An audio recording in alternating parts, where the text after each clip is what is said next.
નમસ્કાર agenda at 9 સાથે હું છું શિવાની હું છું જિજ્ઞાસા અને હવે વાત કરીએ આજના એજન્ડા વિશે। આજનો એજન્ડા નંબર 1 આપને દર્શાવી દઈએ બિગ વોલ પર ફરી કોરોનાની દસ્તક અને એક્શનમાં કેન્દ્ર સરકાર। જી હા, કેન્દ્રએ રાજ્યોને એલર્ટ કર્યા છે। નાનામાં નાની બાબતનું પણ ધ્યાન રાખવાનું કહેવામાં આવ્યું છે। માર્ગદર્શિકા જાહેર કરવામાં આવી છે કારણ કે રાજ્યમાં પણ 2 કેસ કોરોનાના પોઝિટિવ આવી ચૂક્યા છે। અને ત્યારબાદ બીજા એજન્ડામાં વાત કરીશું તમિલનાડુની કે જ્યાં તમિલનાડુમાં વરસાદી તબાહી તોડ્યો 152 વર્ષનો રેકોર્ડ।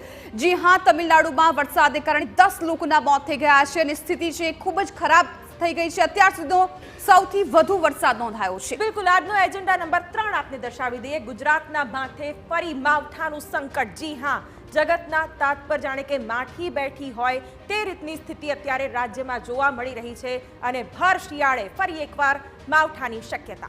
અને ત્યારબાદ ચોથા એજન્ડામાં વાત કરીશું પંચમહાલ બનાસકાંઠા બાદ હવે પાટણમાં જાસૂસી કાંડ। જી હા, જે પ્રકારે અધિકારીઓની જીપમાં જીપીએસ લગાવવામાં આવી રહ્યા છે તેના વિશે વાત કરીશું। આ 3 એવા શહેરો છે કે જ્યાં આ પ્રકારના કામ કરવામાં આવી રહ્યા છે। સમગ્ર વિગતો થોડી જ વારમાં આપના સુધી પહોંચાડીશું। બિલકુલ, અને આજનો એજન્ડા નંબર 5 આપને દર્શાવી દઈએ અસલીના નામે નકલીનો વેપાર। રાજ્યભરમાં જે રીતે નકલીનો વેપલો ફૂલ્યો ફાલ્યો છે તેની સામે અત્યારે એક્શન પણ લેવાઈ રહ્યા છે, પરંતુ એક બાદ એક આવા નકલી અને કૌભાંડીઓ બહાર આવી રહ્યા છે તેની પણ વાત કરીશું।